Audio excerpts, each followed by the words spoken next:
వద్దు మాట్లాడచ్చు. నేను ఏడమైనా తీసుకొచ్చుకుంటాను, నాకు సంబంధం లేదు. వాళ్ళకి అవసరం ఉన్నది తెచ్చుకోవాలి అంతే. అది అయిపోతే రెండే చెంపులు ఉన్నాయంట. రెండే అవి ఉన్నాయంట. నేను చిన్నగా ఉన్నప్పుడు బాటిల్ నింపుకొని పోయేది. బాటిల్ నింపే దాకా ఇంటికి పోయేదే కాదు.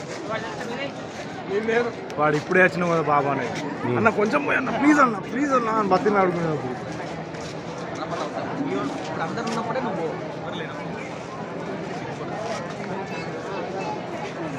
తినే దగ్గర తాగే దగ్గర